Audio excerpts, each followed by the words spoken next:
G'day, in this video I'm going to show you how to water your indoor plants the correct way. I think there's a lot of misconceptions on how to correctly water your indoor plants, and I don't think there's much information out there in video format on how to do it. So I am here to show you what I think is the best way of doing it. Ignore this sun behind me, it's been raining here all day, and hopefully in a few seconds it'll go away behind a cloud or something. It shouldn't be too much of a deterrent anyway, because I'm going to move the camera in a minute and we'll go from there. Anyway, I'm going to be using the Alocasia Tiny Dancer and the Alocasia Corazon, whatever you want to call it. I think these two are good examples of also what to look for when plants are thirsty. I'm not going to go too much into that today because I feel like that's a whole different video topic.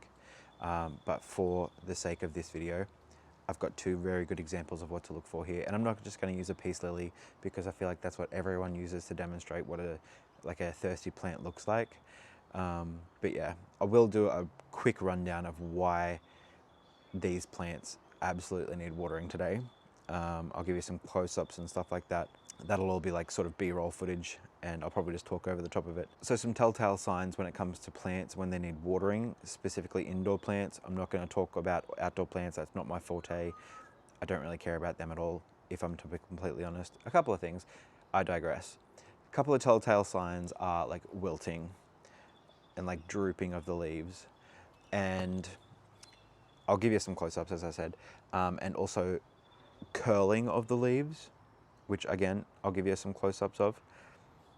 Yeah, pretty good telltale signs that your plant is very thirsty and needs a drink immediately. So, some misconceptions when it comes to watering your plants is that you can just like spritz the top of the soil or just like spray it with a watering bottle and that's going to be enough.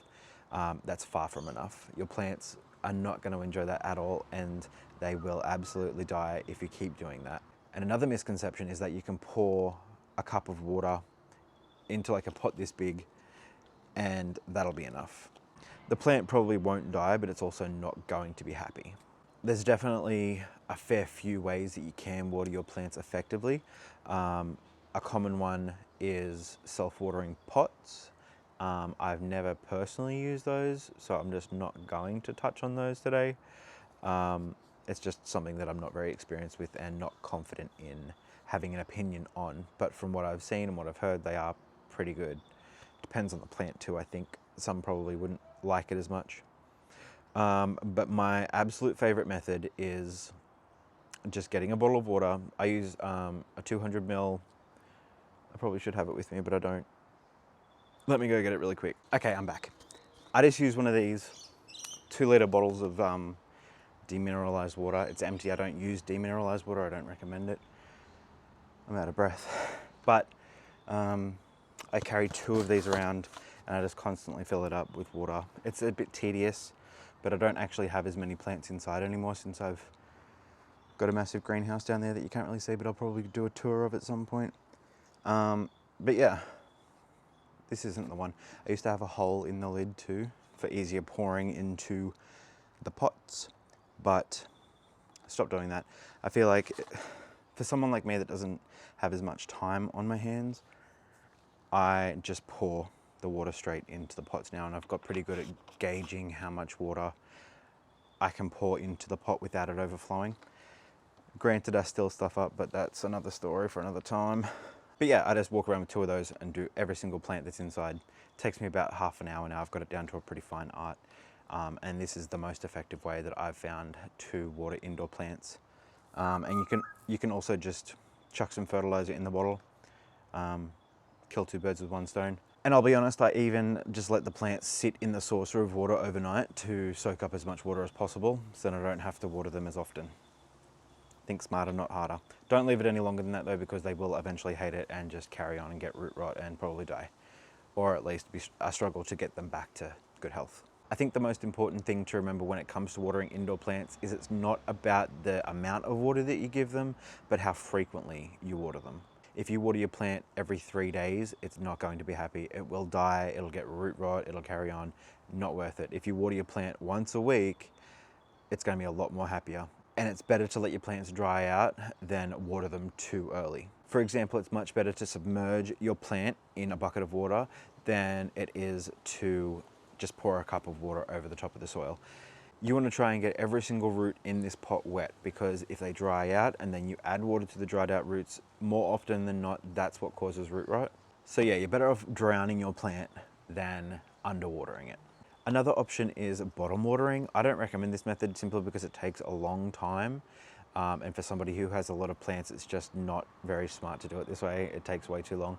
But you can bottom water your plants, and that means you sit your plant in a saucer, put water into the saucer, and then your plant will just wick up the water as it needs it.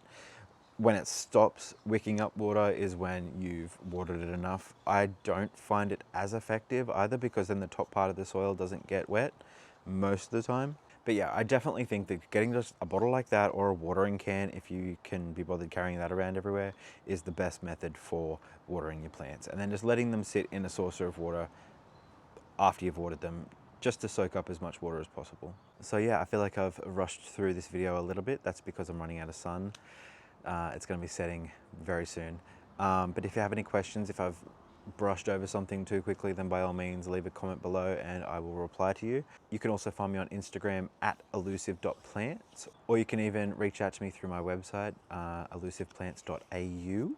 There's a contact section in there. And if there's anything else that you'd like me to cover, then definitely leave a comment below, and I'll add it to the list of things that I plan on doing. I'm not going to have an upload schedule. I will just upload videos when I get around to it, as I see fit.